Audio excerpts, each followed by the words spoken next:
Good evening. I'm sorry Pasensya na po. because my sermon is wrong. Dahil ang akin pong ibabahagi sa inyo ngayong gabi ay mahaba po. But I bring 23 gifts for you. Pero nagdala ako ng 23 na regalo para sa inyong lahat. Please listen carefully. At akin pong pakiusap na kayo po nawa ay makinig ng mabuti sa akin pong mga ibabahagi ngayong gabi. Please be quiet, and if you want to talk, please sleep. It's better. Ayan, tayo pong lahat nawa ay makinig ng mabuti at kung kayo po ay mag-iingay, mas mabuti pong kayo na lamang daw po ay matulog. May God's grace and His be with you. At nawa po ang kapayapaan at ang pagpapala ay sumain ating lahat ngayong gabi. Before I share my message, let me introduce myself. At bago ko po ibahagi sa inyo ang mensahe ng ating Panginoon ngayong gabi, ipapakilala ko muna ang aking sarili. Yes, I am full and beautiful honey. Full and honey. Ayan. So si Pastor po ay si Po, ako naman po ay si Honey. This is my family. Ito po ang aking pamilya. Can you guess who is my wife and who is my daughter? Mauhulaan niyo po ba kung sino dyan ang aking anak at ang aking Can you asawa? guess? Sino po ang nasa gitna? As you see, Pastor, okay, again po, sa gitna ay? Okay, the center is your daughter. At the middle, right? yeah, but Okay. as you Tama po. see, I live with two beautiful girls. Tulad po ng nakikita ng lahat, si Pastor po ay naninirahan kasama ang dalawang napakagandang mga babae. I have three names. Meron po akong tatlong pangalan.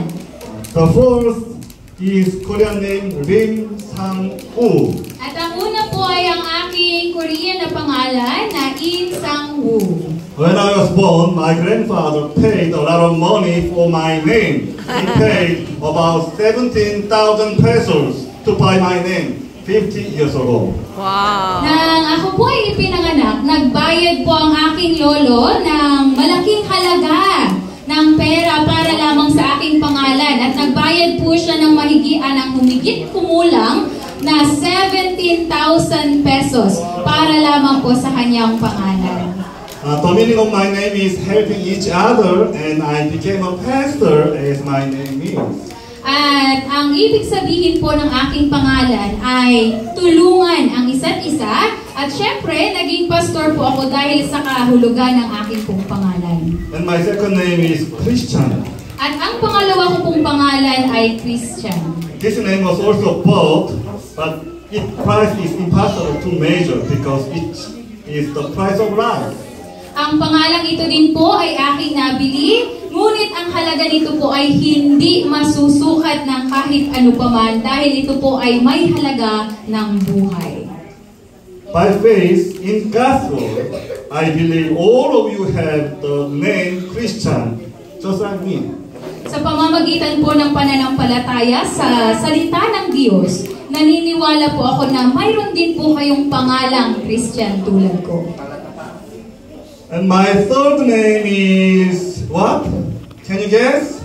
At ang aking ikatlong pangalan ay, ano kaya? Mahuhulaan niyo po ba? I'll introduce my third name later.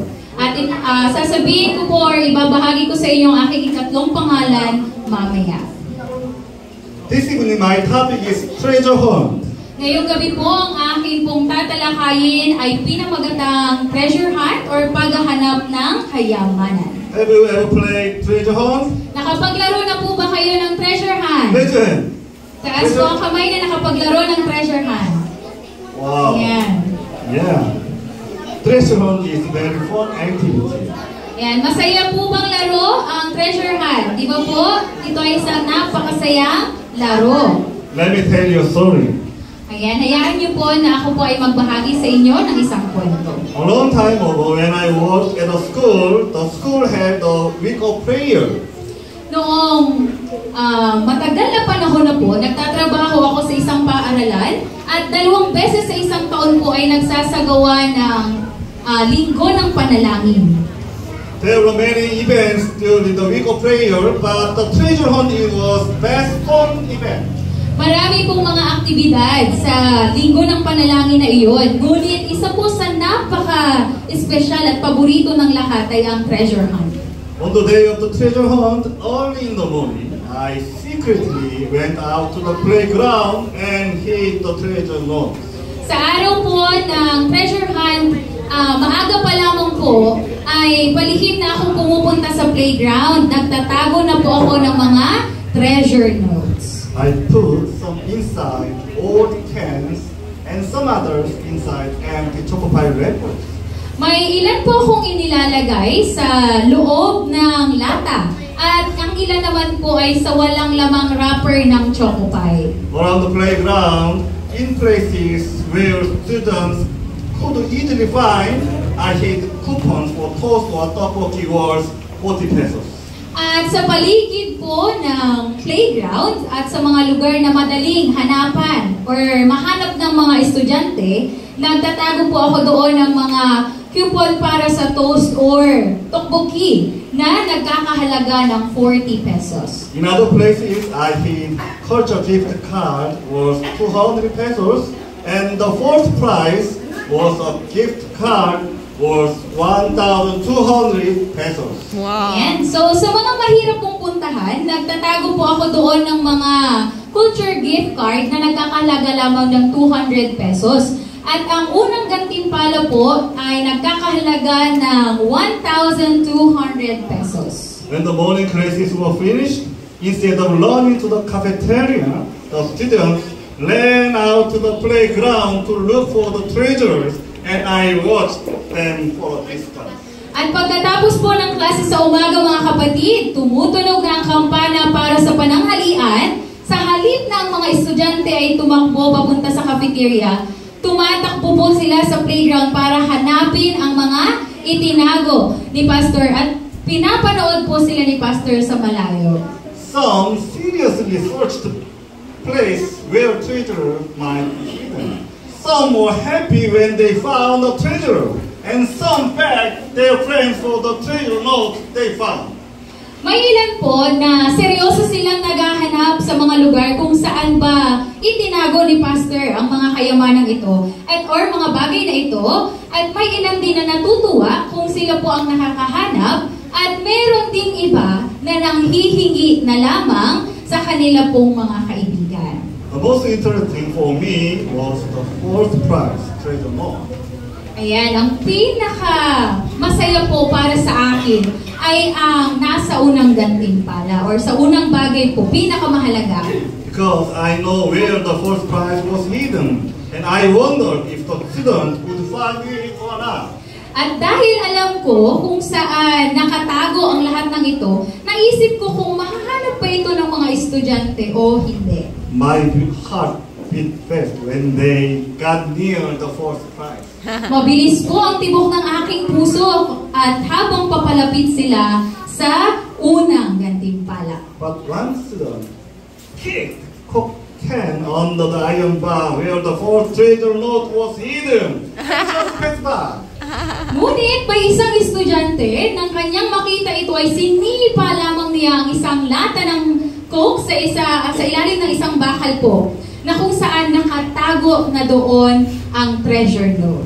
Then another student passing by looked carefully inside the can, and she took out the note and opened it.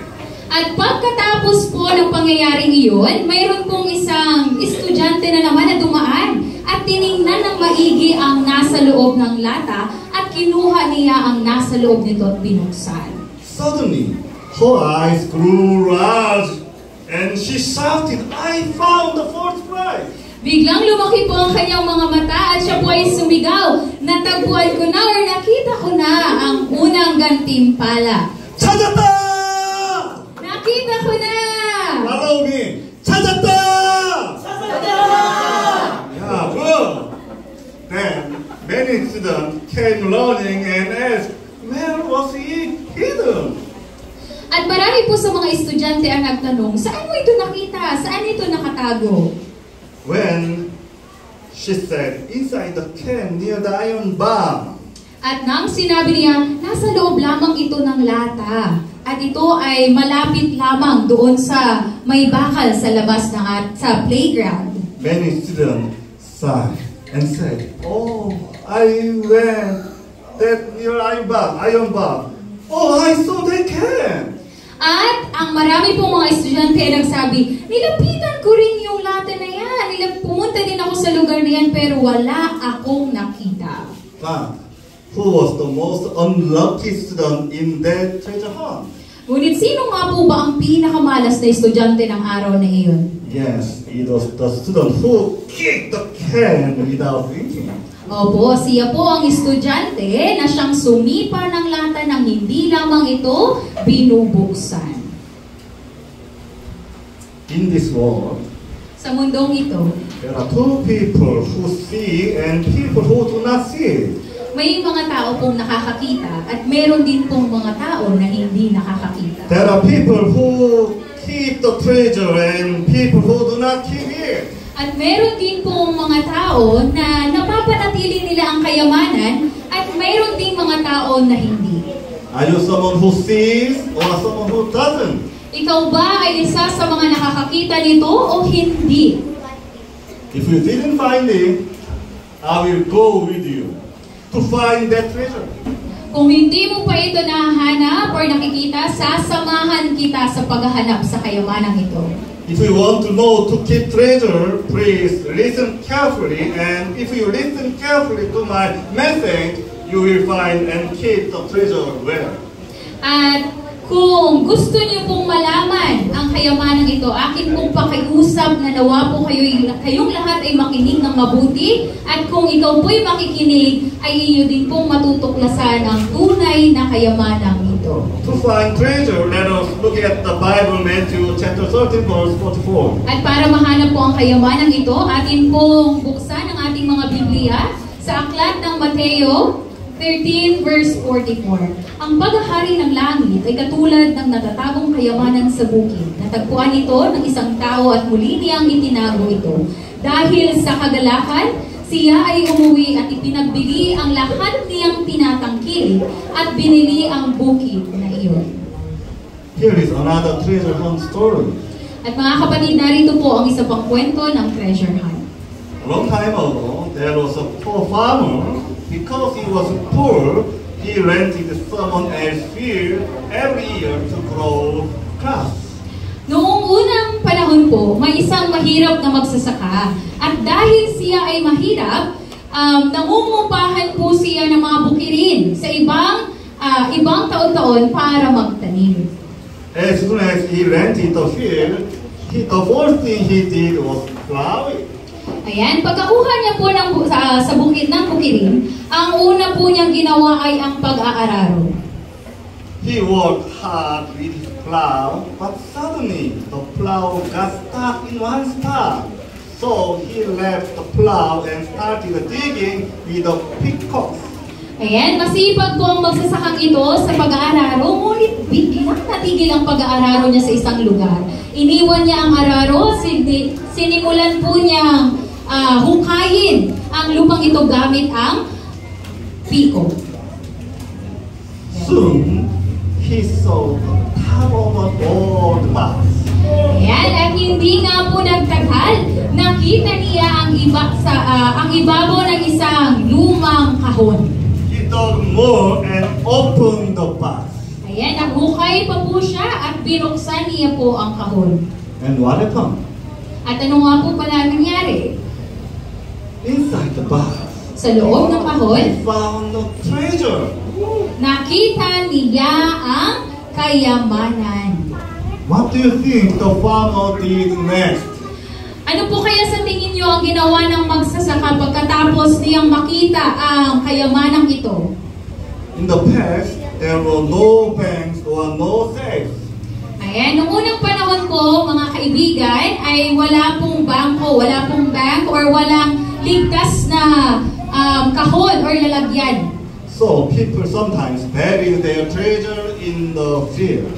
Kaya naman po, minsan, kapag nakakakita ang mga tao ng ganito kahalagang bagay, ay naghukay po sila, inililibing nila ang kanilang mga kayamanan sa bukirin. But if they suddenly die or ran away because of war, the treasure became the property of whoever owned the field.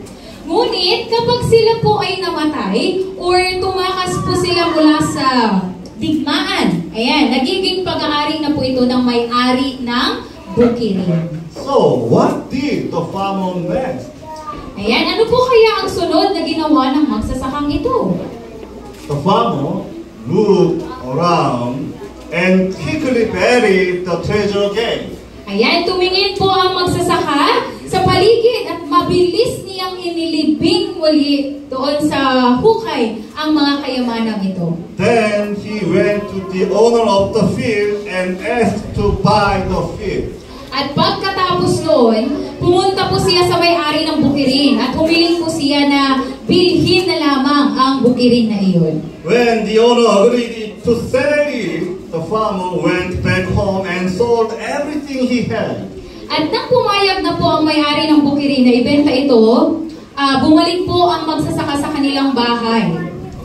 He used all his possessions to buy that field. Ayan, ginamit niya po ang lahat ng kanyang mga pera upang bilhin ang bukiring ito. Now, the farmer became the owner of the field, but the farmer was smiling while his family was crying. Ayan, ngayon po, after po ng pangyayaring iyon, ang magsasaka ay naging may-ari na ng bukirin. Ngunit nakangiti siya habang ang kanya pong pamilya ay umiiyak. Bakit sila umiiyak? Why they were crying? Bakit nga po sila umiyak or tumatangis? Because they didn't know the secret of the field. At yun ay dahil hindi nila alam ang lihim ng bukirin. This story is not made up. It really happened when Jesus told this message. Gaya po ng aking nabanggit, hindi po ito kathang isip lamang. Ang kwento pong ito ay sinabi rin ng ating Panginoong Jesus. Today I will talk about two topics from this story, and what I say this evening is also true and real. Ayan, ngayong araw po, or ngayong gabi, pag-uusapan natin ang dalawang paksa mula sa kwentong ito. The first topic is heaven. At ang una po nating tatalakayin ay patungkol sa langit. Jesus started this message by saying the kingdom of heaven is like.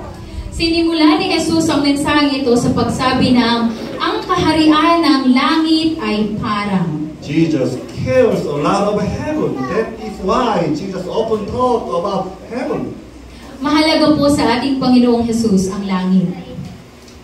Jesus cares about heaven because He wants you and me to go to heaven. Mahalaga po sa ating Panginoon ang langit dahil nais niyang ikaw at ako ay mapunta po doon. He often talked about what heaven is like and who can go to heaven. Kaya naman madalas niyang pag-usapan or ibinabahagi sa ating lahat kung ano ang langit at kung sino ang makakapunta doon. So, what is heaven like? So ano nga po ba ang langit? Revelation chapter 21 verse 4 describes heaven like this. Isinasaad po sa Apokalipsis or Pahayag 21 verse 4, at papahirin niya ang bawat luha sa kanilang mga mata at hindi na magkakaroon ng kamatayan, hindi na magkakaroon pa ng dalamhati o ng pananambitan man o ng hirap pa man. Ang mga bagay ng una ay naparang na. Heaven is a million times better than the happiest place you can imagine. Ang langit po ay milyon-milyong beses na mas mabuti kaysa sa pinakamaligayang lugar na iyo pong naiisip. Because there's no pain there. Dahil walang sakit doon. No hirap. Wala na pong kahirapan. 30 years ago, I had a problem with my ear. Ayan, 3 dekada na po ang nakakalipas nang nagkaroon po ako ng problema sa aking pong tainga. It is called tinnitus. Ito po ay tinatawag na tinnitus or sa Tagalog po ito ay yung ugong na naririnig natin or nararanasan sa ating pong tenga. Every day, I hear a cicada sound in my ears. Araw-araw, naririnig ko ang tunog ng kuliglig. Si Kado po, in Tagalog is kuliglig para sa mga Pilipino. At ito po ay nararanasan or naririnig ni Pastor mula sa kanya pong tenga. When I'm stressed, the sound gets louder and sometimes the noise makes me hard to sleep. At kapag ako po ay stress, tumitindi po ang tunog na aking naririnig at minsan po ay nahihirapan na po akong matulog dahil sa ingay. I went to many hospitals, but the doctors said, Pumunta po ako sa napakarami ng hospital, ngunit ang sabi po ng doktor, this disease cannot be cured. You must live like this for the rest of your life. paumanhin ngunit hindi na ito magagamot. Kailangan mo nang mabuhay ng ganito buong buhay mo. How sad is that? But when I go to heaven, I will no longer hear the cicadas sound in my ear. Napakalungkot nito, mga kaibigan, di po ba? Pero alam ko po na sa pagpunta sa langit, hindi ko na po maririnig ang tunog ng mga kuliglig na ito sa tenga ko. Is anybody sick now? Eh, meron po ba sa inyong may sakit ngayon?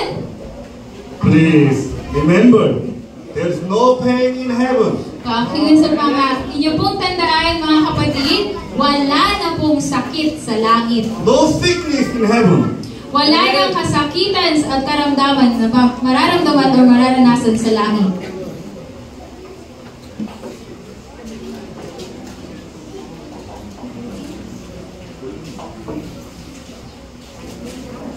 Ito pong napakahalagang bagay ay ang tungkol sa kamatayan. This is the most wonderful part. Ito po ang pinakakamanghamanghang bahagi na ating pong In tatalakayin. God's kingdom, there is no death at all. Sa kaharian po ng Diyos, wala na pong kamatayan, walang kamatayan kailanman. We will meet our loved ones who died before us. At muli na nating makakasama ang mga mahal natin sa buhay na nauna ng pumanaw. We will live forever in happiness. Mamumuhay tayo magpakailanman ng masaya. Jesus wants you and me to go to that place without pain, without suffering, without death. This is why Jesus talks about heaven today. Mamumuhay tayo doon magpakailanman at nais ni Jesus na ikaw at ako ay mapunta sa langit at sa lugar na iyon kung saan wala ng sakit, wala ng pagdurusa, wala ng kamatayan. Kaya ang ating Panginoon po, patuloy tayong pinaalahanan about sa langit. Heaven is like a treasure hidden in a field. Ang langit po ay parang kayamanang nakatago lamang sa bukid. Here, the treasure means heaven. And who can go to heaven? At dito po ang kayamanan ay nangangahulugan na isang napakamabuting balita. Yes, anyone who believes in God can go to that heaven. At sino man pong naniniwala sa atin pong Panginoong Diyos ay makakapunta sa langit na bayan. It doesn't matter if a person has sinned a lot before, all you need to do is believe. Hindi na po mahalaga, mga kaibigan, kung napakarami na po nating mga kasalanan nagawa. Ang kailangan lamang nating gawin ay ang maniwala. It's okay if you are sick or in pain. Jesus only looks at your face. Ayan, so ang mahalaga lamang po sa Panginoon ay kayo dahil tayong lahat po ay espesyal para sa Kanya. Are you saying you have a bad temper? Then it's even better. If you believe, Jesus will make your heart gentle. Ayan, kung kayo po ay naniniwala na kayo po ay may masamang pag-uugali or laban sa atin pong Panginoon, mabuti pa nga po iyon dahil kung maniniwala ka, gagawin pong maamo ng ating Panginoon ang iyong puso. Dear friends, Mga kaibigan, this treasure has given to you and me. ang mabuting balitang ito po ay ibinibigay na sa atin. If we just believe, the treasure will be ours. Kung maniniwala lamang po tayo, ang kayamanan pong ito ay atin na. Please decide to believe together and go to heaven. Amen? Ayan, pakiusap po, maniwala kayo. Maniwala tayong lahat na sabay-sabay tayong pupunta sa langit. Amen po? Amen po! Amen po! The second topic is the story of person who found the treasure. Ayan, ang pangalawa po ay ang tungkol sa taong nakakita ng kayamanan. It is very important topic. At ang paksang ito po ay napakahalaga o importante. The person who found the treasure had a special characteristic. Ang taong nakakita ng kayamanan na ito ay may isang espesyal na katangian. He sold all his possessions to buy the field. Ibinenta niya po ang lahat ng kanyang mga ari-arian upang mabili lamang ang bukirin. Buying the field is proof of his strong and certain faith in the treasure. Ang pagbili po ng bukiring ito ay siyang patunay lamang ng isang matatag at tiyak na pananampalataya sa isang kayamanan. Why did he have to buy the field? Bakit niya nga ba kailangan pang bilhin ang bukiring ito? Because he found the treasure. He had faith in the treasure. Dahil nakita na niya ang kayamanang ito at naniniwala po siya sa kayamanan. Actually, for this farmer to sell all his possessions and buy the field was not an easy decision. Sa totoo lamang po mga kaibigan, ang desisyon ng magsasakang ito na ibenta po lahat ng pag-aari niya at bilhin ang bukirin ay hindi po napakadaling gawin. Object lesson page 104 said, his family and neighbors thought he was crazy. Ayan, sinasabi po sa libro ng Object Lessons, page 104, ang pamilya niya at ang kanya pong mga kapitbahay ay iniisip po na siya ay baliw. 당신 미쳤어? 당신 미쳤어? Are you crazy? And neighbors thought he was crazy to sell everything just to buy a worthless old field. Ayan, iniisip po ng kanyang pamilya na at mga kapitbahay na siya ay baliw dahil ibinenta niyang lahat ng kanyang pag-aari para lamang bilhin ang isang luma at walang halagang bukirin. But he did not see their reaction as mockery because he had faith in the treasury. Pero hindi niya po iyon pinansin dahil itinuturing niya na ang pagbili ng bukiring ito ay dahil sa may pananampalataya siya sa isang kayamanan. He knew he was going to believe, so the Bible says he joyfully sold all that he had. Alam po niya na siya po ay magiging mayaman kaya sinasabi sa Biblia na masayang ibenta niya ang lahat ng kanyang mga pag-aari. He probably thought this, go ahead and mock me, curse me, and laugh at me. Once I own that field, I will be rich, and then you will envy me. Ayan, marahil po iniisip niya. Sige lang, tuloy niyo lang. Pagtawanan niyo ako, pagalitan ninyo ako, ngunit kapag akin na ang bukirin, magiging mayaman ako. Now, I want to ask you a question. If we truly have the faith in the treasure, and if we have faith in heaven, how will we respond? Ngayon po, nais kong itanong sa inyo, kung tunay na mayroon po kayong pananampalataya sa kayamanan, paano po kaya tayo tutugon? Like the farmer who found the treasure, we will sell everything we have to buy that field.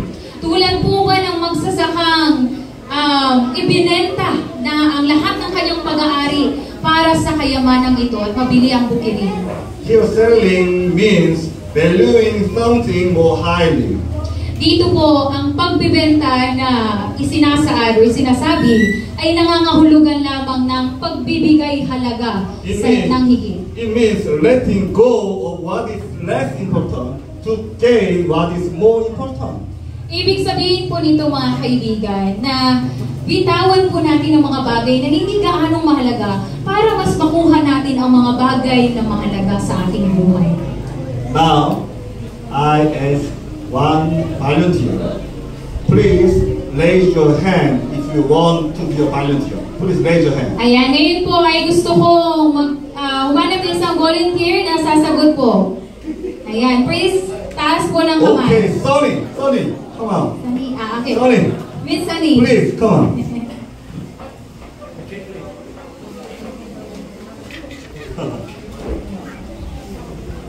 Run. Okay.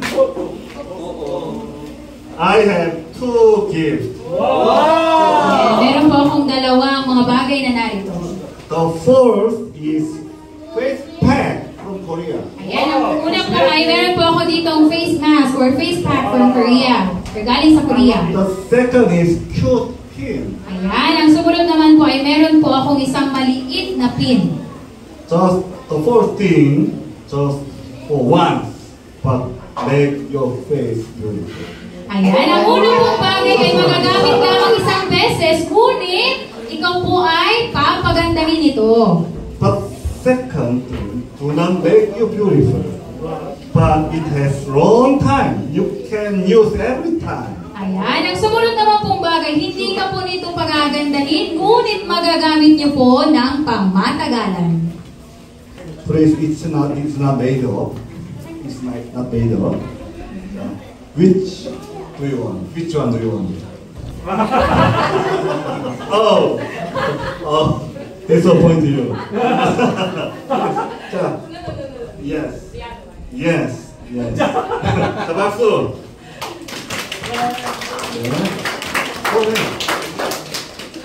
No. Both of them is yours. Thank you, Miss Sunny. And return to me. No. The one is temporary, but the other is permanent. Kung inyo pong makikita, ang isa po ay pangmatagalan at ang isa naman po ay pangpanandalian lamang.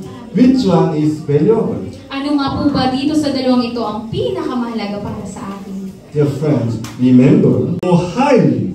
Mga kaibigan, ang pagbibenta po dito ay nangangahulugang pagbibigay po talaga sa isang mahalagang bagay. It means keeping what truly important thing. At ang ibig sabihin po nito ay ang paghawak natin or pagpapahalaga sa isang napakahalagang bagay. This is very important because whether we have faith in the treasure or not will decide our eternal destiny.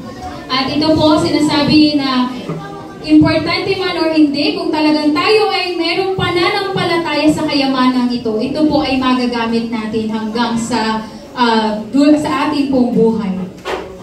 And the Bible tells us the kind of people who have faith in the treasure. Revelation chapter 14 verse 12 says, Ayan, na sinasabi po sa Biblia, sa aklat po ng Pahayag, 14 verse 12, narito ang pagtitiyaga ng mga banal at ng mga nagsisitupag-tupad ng mga utos ng Diyos at ng pananampalataya kay Jesus. If we truly believe in the treasure, we will keep God's commandment and faith of Jesus. Kung tunay po tayong naniniwala sa kayamanan, susundin po natin ang mga utos ng Diyos at pananampalataya kay Jesus. Because they are the most important and precious things. Dahil ito po ang pinakamahalagang mga bagay. We will sell everything else to keep them. Ibibenta natin ang lahat ng meron tayo para lang mapanatili ito. We will give up the less important things to keep God's commandment. Isusuko natin ang mga hindi gaano mahalagang bagay para sundin ang utos ng Diyos. We will lay down the things of less value to keep our faith in Jesus. Babaliwalain natin ang mga bagay na mababa ang halaga para mapanatili ang pananampalataya kay Jesus. Here, God's commandment refers to the 10 commandments. At dito po ay binabanggit ang utos ng Diyos na tumutukoy sa 10 utos. So, if we believe in the treasure, we will obey the 10 commandments. Kung maniniwala po tayo sa kayamanang ito, susundin po natin ang 10 utos. Especially, we will keep the 4th commandment. Lalo na po ang ika-4 na utos. What is the 4th commandment? Ano nga po ba ang ika-4 na utos ng ating Panginoon? Exodus chapter 20 verse 8 to 10 says, Sinasabi po sa aklat ng Exodus 20 verses 8 to 10, lagi mong tandaan at ilaan para sa akin ang araw ng pamamahinga. 6 na araw kang magtatrabaho at tapusin mo ang dapat mong gawin. Subalit ang ika-7 araw ay para kay Yahweh na iyong Diyos. the 7th day is the Lord's Sabbath. ang ikapitong araw po ay ang Sabat ng ating Panginoon. If we believe in the treasure, we will keep this day holy. Kung maniniwala po tayo sa kayamanan, pananatilihin natin banal ang araw na ito. Even if others mock us and call us crazy, we will stop working on the seventh day and worship God because this is the most important thing. Kahit pagtawanan po tayo ng ibang mga tao, sabihan tayong baliw, titigil tayo sa pagtatrabaho sa ikapitong araw para lamang sa pagsamba at pagbibigay halaga sa ikapitong araw. Yes, making money is important. But to the person who found the treasure, who found the heaven, keeping the Sabbath is more important. Opo mga kaibigan, napakahalaga po ng pera para sa ating lahat. Pero para sa taong nakakita ng kayamanan, mas mahalaga po ang pananatili at pagpapakabanal ng araw ng Sabbath. This is why on that day we stop working and come to church. Kaya sa araw po na iyon, titigil tayo sa ating pong mga ginagawa sa ating mga trabaho upang pumunta sa simbahan at magbigay oras sa ating pong Panginoon. When is the seventh day? Kailan nga po ba ang ikapitong araw? Tomorrow, another person, another pastor will tell you the answer. Ayan, bukas po ay magbabahagi pa ang isa pang pastor tungkol sa Sabat. Pastor Paul, Pastor Paul? will you answer, okay? Salamat po. Thank you, Pastor Paul. Remember, if we believe in the treasure, we will cherish the Sabbath like a precious treasure and worship God on that day without exchanging it for anything else. Ayan, lagi po nating pahalagahan at paniwalaan at hindi natin ipagpapalit sa anumang mga bagay ang araw ng Sabat na ito. I pray that everyone here today will remember and keep the Sabbath holy. At aking pong dalangin na naway alalahanin nating lahat dito ang araw ng Sabat at gawing pinakabanal.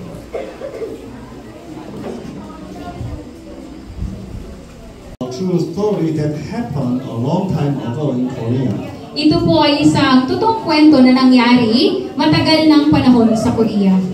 In the early 1950s, in a remote mountain valley in Gangwon province, there lived a boy named Sang-soo, not Sang-woo. Ayan, ang unang bahagi po, noong 1950s po, sa isang liblib na baryo sa bundok ng lalawigan ng Gangwon. Ayan, may isang batang lalaki na ang pangalan ay Sang-soo, hindi po Sang-woo. Not Sang-woo. My name is Sang-woo. Ayan, hindi po si Pastor ang batang ito. One day, Sang-soo received a gift from his uncle, a pair of yellow rubber shoes. Ayan, isang araw po ay nakatanggap po si Sang-soo ng regalo mula sa kanyang tiyuhin at ito po ay isang pares ng dilaw na rubber shoes. It was the first time he had ever received a pair of new shoes, and the shoes were so precious to him that he didn't even wear them. Ito po ang unang pagkakataon na magkaroon si Sang-soo ng ganito kabago at kagandang sapatos. At dahil napakahalaga po nito para sa kanya, ay hindi niya po ito sinusuot. He carried them carefully in his hands instead of wearing. Ayan, maingat niya po lagi itong dinadala at kanya po maingat na hawak ang sapatos na ito. One day, Isang araw, while washing his yellow shoes by a stream, Sang-soo instantly lost one of them. ayan, habang hinuhugasan po niya or nililinis ang kanyang bagong sapatos, ay aksidente pong nawala niya ang isa nito. The shoe floated away on the water current. Without thinking, Sang-soo started following the shoe down the stream to retrieve it. Ayan. So, ang sapatos po ay lumutang na sa ilog at nadadala na ng agos. At hindi na nag-isip si Sang-soo, kanya po itong sinundan pababa ng ilog para kunin. Stop, my precious soul, precious love shoe, stop, stop! Ayan, patuloy niya pong isinisigaw na naway tumigil sa paglayo ang sapatos na ito. But the ship kept drifting and eventually it reached the large river. Ayan, patuloy po sa pag-agos ng ang sapatos at sa huli umabot na po ito sa pinakamalaking bahagi ng ilog. Samson followed it so far wrong that he lost his way and could never return home. Ayan, sinundan po ito ni Samson ng matagal hanggang sa nawala na po siya, hindi na po niya alam ang daan pabalik sa kanila pong sa kanya pong tahanan. Suddenly, he became like an orphan, struggling through a life full of hardship and sorrow. Ay, bigla po siyang naging parang ulilang bata, ulila. Dumaranas ng buhay na puno ng hirap at kalungkutan. Years passed, and Samson grew old. At lumipas po ang mga taon, tumanda na po si Samson. One day, he appeared on a TV program for separated families and tearfully shared his story.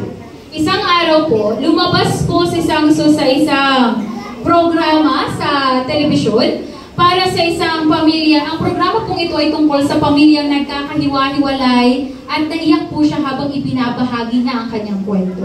At that very time, his older brother was watching the show, recognized him, and contacted the TV station. At sa mismong oras na iyon po, ay pinapanood pala siya ng kanyang kuya. At nakilala siya, kaya agad ang kanyang kuya po ay nakipag-ugnayan po or tumawag sa istasyon ng telebisyon or TV. Through that, finally, they were reunited. At dahil po dito, muli po silang nagkita. But sadly, their mother had passed away not long after losing him, and their aging father, suffering from dementia, did not recognize his son after 50 years of age. Ayan, ngunit sa kasamaang palad po mga kaibigan, ang kanila pong ina ay namatay. Ilang sandali lamang po matapos na mawala si Samson. At ang kanila naman pong ama ay mayroon pong dementia. At hindi na po siya nakikilala, hindi na po niya nakikilala ang kanyang anak matapos po ang 50 taon. That's the sad story. At ito po ay isang napakalungkot na pangyayari. But many of us at times, like Samson, many chase after something as small as a yellow shoe, something insignificant, only to lose something far more precious. Marami po sa atin ang parang si Samson, or tulad ni Samson. Minsan po, sumusunod tayo sa isang napakaliit lamang na bagay, tulad ng dilaw na sapatos na ito. At alam po natin na ito isang bagay lamang, walang kahulugang bagay. At dahil po doon, nawawala na ang mas mahalaga pa. And only when life's ending do we realize that because we held on to that one shoe, we lost something truly valuable. At sa pagtatapos po ng ating buhay, napapagtanto po natin na dahil sa paghawak natin sa mga temporary or panandali ang mga bagay na ito, nawawala ang mga pinaka at tunay na mahalaga sa ating buhay. I ask you, what is more precious thing? What is everlasting precious thing in your life? Mga kapatid or kaibigan, akin pong tanong, ano po ba ang pinakamahalagang bagay sa inyo pong mga buhay? Dear friends, I urge you to hold firmly to the treasure you have discovered today. Minamahal kong mga kaibigan, ako po ay magalang na nananawagan sa bawat isa sa inyo na buong puso po nating panghawakan ang kayamanang inyo pong natuklasan ngayong gabi. Please, remember, the heaven is the most precious treasure for you and me. Naway hindi po natin makalimutan na ang langit na bayan ang pinaka-importanteng bagay sa ating mga buhay. So I ask you, if you believe the heaven, please stand up. Nais ko po kayong tanungin, kung kayo po ay naniniwala na mayroong langit na bayan, maaari po ba kayong tumayo? And if you decide to be a Seventh-day Adventist, please raise your right and left hand. At kung kayo po ay nagpapasya na maging isang Seventh-day Adventist, maaari po bang itaas ninyo ang inyong kanan at kaliwang kamay? And if you decide to keep Sabbath holy and keep faith in Jesus Christ until the end of the world, please combine both of hands. At kung kayo po ay taos pusong nagpapasya na iingatan ng Sabat at bilang banal, panatilihin ang pananampalataya kay Jesucristo hanggang sa wakas, maaari po bang pagsamahin ninyo ang inyong dalawang kamay? Let's pray. Tayo po ay manalangin. Dear Lord, Aming mahal na Panginoon, we want to be a Seventh-day Adventist. nais po naming maging isang Seventh-day Adventist Christian. Lord, we decide to keep Sabbath holy and keep faith until your second coming. Panginoon, kami po ay nagpapasya na panatilihing banal ang araw ng Sabat at manatiling tapat sa inyo hanggang sa wakas. Please help us. Panginoon, tulungan niyo po kami. We pray in Jesus' name. Ang lahat ng ito ay aming dalangin sa pangalan ni Jesus. Amen.